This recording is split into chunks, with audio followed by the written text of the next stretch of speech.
அனைவருக்கும் வணக்கம். மாசி மாதத்தில் கடகராசிக்காரர்களின் வாழ்க்கையில் எப்படிப்பட்ட ஒரு பலன்கள் கிடைக்கும்? இந்த 2025 வரக்கூடிய மகா சிவராத்திரிக்கு பிறகு கடகராசிக்காரர்களின் வாழ்க்கையில் எப்படிப்பட்ட ஒரு மாற்றம் ஏற்படும் அப்படிங்கிறத பற்றி முழுமையாக தெரிஞ்சுக்கலாம். இந்த வீடியோ ரொம்பவே பயனுள்ளதாக இருக்கும். அதனால் வீடியோவை கடைசி வரைக்கும் ஸ்கிப் பண்ணாமல் பாருங்கள். இது வரைக்கும் நம்ம சேனலை நீங்கள் இன்னும் சப்ஸ்கிரைப் பண்ணலைன்னா மறக்காமல் சப்ஸ்கிரைப் பண்ணிவிடுங்க. வாங்க வீடியோக்குள்ளே போகலாம். உங்களுடைய ராசியில் 3வது இடத்துல கேது அமர்ந்திருக்கார். தைரிய வீரியஸ்தானத்தை குறிக்கக்கூடியதாக இருக்குது. ராசிக்கு 8ஆம் இடமான அஷ்டமஸ்தானத்தில் சனி, புதன், சூரியன் ஆகிய 3 கிரகங்கள் இருக்குது. 9வது இடமான பாக்கியஸ்தானத்தில் சுக்கிரன் உச்சம் பெற்று ராகுவுடன் இணைந்திருக்கிறார். ராசிக்கு 11வது இடமான லாபஸ்தானத்தில் குரு பகவான் இருப்பதால் சுக்கிரன் குரு பரிவர்த்தனை நடைபெற இருக்கு. ராசிக்கு 12ஆம் இடத்துல செவ்வாய் அமர்ந்திருக்கிறார். மாசி 1ஆம் தேதியில் இருந்தே கடகராசிக்காரர்களின் வாழ்க்கையில் அற்புதமான ஒரு மாற்றம் கிடைச்சிருக்கு அப்படின்னே சொல்லலாம். மீன ராசியில் புதன் நீச்சமாக போவதால் உங்களுடைய ராசியில் சுக்கிரன் உச்சத்திலும் குரு பரிவர்த்தையினால் நீச்சபங்க ராஜயோகம் கிடைக்கும். இதனால் 3/12 பலமடைய போகிறதாகவும் மாசி 17ஆம் தேதிக்கு பிறகு உங்களுடைய ராசியின் சுகாதிபதியான சுக்கிரன் வக்ரமாக போவதால் சுக்கிரனின் நகர்வை முக்கியமாக பார்க்க வேண்டும். சூரியன் உங்களுடைய குடும்ப பழக்க வழக்கத்துக்கு அதிபதியாக இருக்கார். அவர் 7ஆம் இடத்துல இருந்து 8ஆம் இடத்திற்கு பயிற்சியாகிறார். 8ஆம் இடத்தை பார்க்கிறார். உங்களின் குடும்ப உறுப்பினர்களுக்குள் இருந்த மனக்கசப்புகள் நீங்கும். குடும்பத்தார் இணைந்து தொலைதூரத்தில் இருந்து உள்ள கோவில்களுக்கு செல்வதற்கு வாய்ப்பு உண்டு அப்படின்னே சொல்லலாம். அது மட்டும் இல்லாமல் உங்களுடைய வருமானத்தில் ஒரு பகுதியை சரியாகி முதலீடு செய்து வந்திருந்தால் இது தற்போது நல்ல ஒரு பலன்களை கொடுக்கும். அரசியல் தொடர்புடைய தொழிலில் இருந்து தடைகள் வழக்குகள் நீங்கும். பழைய பாக்கிகளில் ஒரு சிறிய பாகம் வருவதற்கான வாய்ப்பு உள்ளது. தொழிலில் புதிய ஒரு மாற்றங்கள் ஏற்படும். தொழிலில் இடமாற்றம் லாபத்தை பெற்றுத்தரும். குலதெய்வத்தின் அருள் கிடைக்கக்கூடியதாக இருக்கு. புதன் கிரகத்தின் பயிற்சி உங்களுக்கு நல்ல ஒரு மாற்றத்தை தரக்கூடியதாக இருக்கு அப்படின்னே சொல்லலாம். அது மட்டும் இல்லாமல் நினைத்து பார்க்க முடியாத வளர்ச்சி ஏற்படக்கூடியதாக இருக்குது. சகோதரர் வழி உதவிகளால் உங்களுக்கு நல்ல ஒரு மாற்றங்கள் கிடைக்கலாம். சொத்து சார்ந்த ஆவணங்களில் எதிர்பார்த்த மாற்றம் இருக்குது. உங்களுடைய திறமைக்கேற்ற முழு அங்கீகாரம் கிடைக்கும். தாய் தந்தைக்கிடையே இருந்த பிரச்சனைகள் நீங்கும். உங்களுடைய செயல்களால் உறவினர்கள் பெருமை கொள்வாங்க. பொறுப்புகள் அதிகரிக்கும். உத்தியோகத்தில் பதவி உயர்வு உண்டு அப்படின்னே சொல்லலாம். உங்களுடைய சேமிப்பை மற்றவர்களுக்கு பகிர வேண்டாம். பணத்தை கவனமாக கையாள வேண்டும். வயது முதிர்ந்தவர்களுக்கு கண் பிரச்சனை, தலைவலி, மூச்சு விடுதலில் சிரமம் ஏற்பட வாய்ப்பு இருக்குது. குழந்தைகளின் கல்வியில் சற்று மந்தமாக இருக்குது. குழந்தைகள் மீது அதிகமாக கவனமாக இருக்க வேண்டும். வார்த்தைகளில் மிகவும் கவனமாக இருக்க வேண்டும். துணை தந்தை ஆரோக்கியத்தில் கவனம் தேவை. சமுதாயத்தில் உரிய ஒரு அங்கீகாரம் கிடைக்கவில்லை என்று வருத்தம் இருக்கும். தொழிலில் உங்களுக்கு கவனமாக இருக்க வேண்டியது நல்லது. கணவன் மனைவிக்கிடையே வாக்குவாதங்களை தவிர்க்க வேண்டும்.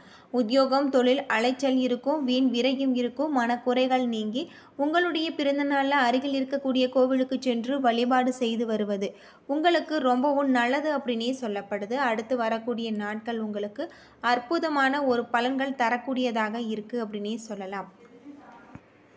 மற்றவர்கள் மீது அனுதாபமும் ஆதரவும் காட்டுவது தாமதமாகவே மற்றவர்களை தேடி சென்று உதவி செய்யும்.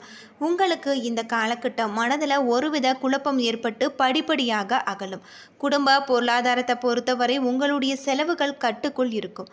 தொழில்துறையில் வியாபாரிகள் புதிய முயற்சி மேற்கொண்டு முன்னேற்றம் அடைவாங்க. உத்தியோகர்கள் மேலதிகாரிகளின் ஆதரவை பெற்று மன மகிழ்ச்சி அடைவாங்க. பள்ளி கல்லூரி மாணவர்கள் தங்களுடைய திறமைகளை வெளிப்படுத்தி ஆசிரியர்களது பாராட்ட பெறுவாங்க. மனக்குழப்பம் காரணமாக தலைவலி, உடல் நடுக்கம் ஏற்பட்டு குணமடையக்கூடிய ஒரு காலகட்டமாக இந்த காலகட்டம் உங்களுக்கு அமைஞ்சிருக்கு. நாக தேவதை கோவிலுக்கு அபிஷேகத்திற்கு பால் வாங்கி தருவது அல்லது புற்று கோவிலுக்கு பால் மற்றும் மஞ்சள் வாங்கி தருவது ஆகியவற்றின் மூலம் பல சிக்கல்கள் விலகும் அப்படின்னு சொல்லப்படுது. அடுத்து வரக்கூடிய காலகட்டம் உங்களுக்கு சிறப்பானதாக அமைஞ்சிருக்கு அப்படின்னே சொல்லலாம். பொதுவாக கடகராசியில் பிறந்தவர்களுக்கு பொருளாதாரத்தை பொறுத்தவரை உங்களுக்கு சற்று தொடர்பு இல்லாத விஷயங்களை நினைத்து உங்களுடைய மனதை வருத்தி கொள்வீங்க. பண வரவு போதுமான அளவு இருக்காது. செலவுகளும் கட்டுக்குள் இருக்குது. கணவன் மனைவிக்கிடையே அந்யோன்யம் அதிகரிக்கும். சிரமமான நேரங்களில் நண்பர்கள் உதவி செய்வாங்க. அலுவலகத்தில் வேலை செய்பவர்களுக்கு இடமாற்றம், பதவி மாற்றம் கிடைக்கும் என்பதால் அதனால் நன்மை நடக்கும்.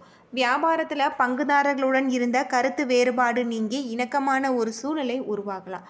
குடும்பத்தை நிர்வகிக்கும் பெண்களுக்கு திருப்திகரமான வாரமாக இருக்குது.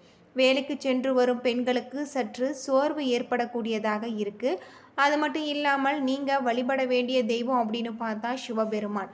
சிவபெருமானை மனதார வழிபட்டு வருவதன் மூலம் உங்களுடைய வாழ்க்கையில் இருக்கக்கூடிய பிரச்சனைகள் அனைத்திற்குமே தீர்வு கிடைக்கும் அப்படின்னு சொல்லலாம். அடுத்து வரக்கூடிய நாட்கள் அனைத்துமே உங்களுக்கு சிறப்பானதாக தான் இருக்குது அப்படின்னு சொல்லப்படுது. பொதுவாக கடகராசியில் பிறந்தவர்கள் பிரம்ம முகூர்த்த வேளையில் தீபம் ஏற்றி சிவபெருமானை மனதார வழிபட்டு வாருங்கள். பிரச்சனைகள் அனைத்திற்கும் தீர்வு கிடைக்கக்கூடிய ஒரு காலகட்டமாக இந்த காலகட்டம் உங்களுக்கு அமைஞ்சிருக்கு. சூரிய பகவான் உங்களுடைய ராசிக்கு 9வது இடத்துல அமர்ந்திருக்காரு. நண்பர்களுக்காக தேவையில்லாமல் செலவு செய்யாதீங்க. அனாவசியமான கோபத்தின் மூலம் விரோதம் அதிகரிக்கும். மனைவியிடம் மனம் விட்டு பேசுங்கள். கடன் தொல்லை அதிகரிக்கும். சந்திரனின் நகர்வு ஏற்ற இறுக்கமான பலன்களை பெற்றுத்தரும். செவ்வாய் 1ஆம் இடத்துல இருக்காரு. மனைவி பிள்ளைகளால் மனக்கவலைகள் நீங்கள் அடைவீங்க. கட்டுமான தொழில் உங்களுக்கு சிறப்பானதாக நடைபெறும். அது மட்டும் இல்லாமல் போட்டி பந்தயங்களில் வெற்றி பெறுவீங்க. புதன் 9வது இடத்துல இருக்காரு. வேலை செய்கின்ற இடத்துல கெட்ட பெயர் வராமல் நீங்கள் பார்த்து கொள்வது நல்லது. சிலருக்கு பெண்களால் பண செலவுகள் அதிகரிக்கும். குரு பகவான் 12ஆம் இடத்துல இருக்காரு. எதிர்பார்த்த முன்னேற்றமும் பண வரவும் ஏற்படலாம். வேலை இடத்துல கவனமாக இருக்க வேண்டும். உத்தியோகத்தில் இடமாறுதல் உண்டாகலாம். சுக்கிரன் 10ஆம் இடத்துல இருக்காரு. திருமண நிகழ்ச்சிகள் உங்களுக்கு இடையூறு இல்லாமல் நடைபெறும். சனி பகவான் 9வது இடத்துல இருக்காரு. புதிய முதலீடுகள் செய்ய வேண்டாம். கொடுக்கல் வாங்கல் விஷயத்தில் எச்சரிக்கையாக இருக்க வேண்டும். மனைவி மக்களின் ஆதரவு உங்களுடைய மனதிற்கு நிம்மதியை பெற்றுத்தரும். ராகு 10ஆம் இடத்துல இருக்காரு. நினைத்த காரியங்களை நிறைவேற்றி வைப்பீங்க. வாழ்க்கையில் ஒரு மாற்றத்தை சந்திப்பீங்க. கேது 4ஆம் இடத்துல இருக்காரு. பெரிய மனிதர்களின் சந்திப்பு உங்களுக்கு உற்சாகத்தை பெற்றுத்தரும். சொத்து நிலம் சம்பந்தமான வழக்குகளை நீங்கள் சந்திக்க நேரிடலாம். எனவே அடுத்து வரக்கூடிய நாட்களில் நீங்கள் கவனமாக இருந்தீங்கன்னா உங்களுக்கு சிறப்பான ஒரு பலன்கள் கிடைக்கக்கூடிய ஒரு காலகட்டமாக இந்த காலகட்டம் அமைஞ்சிருக்கு அப்படின்னே சொல்லலாம். பொதுவாக கடகராசியில் பிறந்தவர்களுக்கு கிரகநிலை எப்படி இருக்கும் அப்படின்னு பார்த்தா உங்களுக்கு தைரிய வீரிய ஸ்தானத்தில் மிகப்பெரிய ஒரு மாற்றத்தை தரக்கூடியதாக கேது அமர்ந்திருக்காரு. அஷ்டமஸ்தானத்தில் சூரியன், புதன், சனி, பாக்கியஸ்தானத்தில் ராகு, சுக்கிரன், லாபஸ்தானத்தில் குரு, அயன சயன போகஸ்தானத்தில் செவ்வாய் என வலம் வருகிறார்.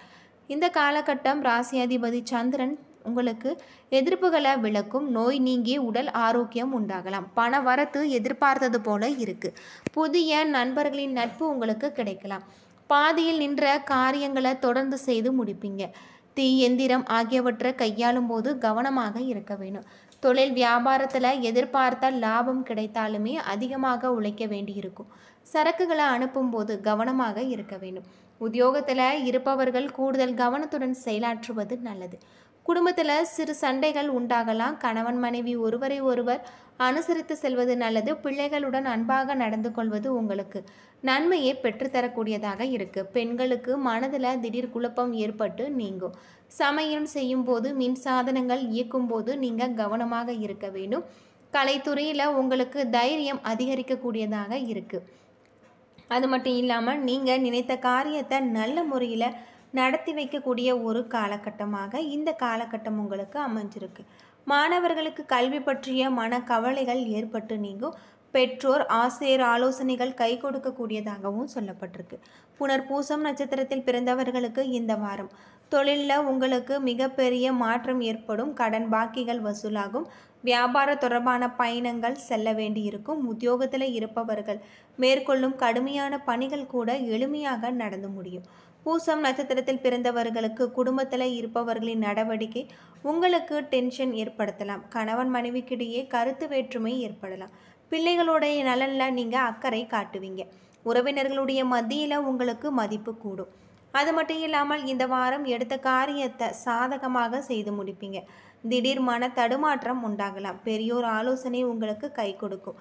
வழக்குகள் பற்றிய கவலை அதிகரிக்கும். கவனமான வேலைகளை செய்து நீங்கள் வெற்றி பெறுவது உங்களுக்கு ரொம்பவும் நல்லது அப்படின்னே சொல்லலாம். என்ன நண்பர்களே, இந்த வீடியோ உங்களுக்கு பயனுள்ள தகவலை தந்திருக்கும்னு நினைக்கிறேன். வீடியோ பிடிச்சிருந்தால் லைக் பண்ணுங்கள், ஷேர் பண்ணுங்கள், கமெண்ட் பண்ணுங்கள். இதுபோல் தகவலை தெரிஞ்சிக்க நம்ம சேனலை மறக்காமல் சப்ஸ்கிரைப் பண்ணிவிடுங்க. நன்றி நண்பர்களே.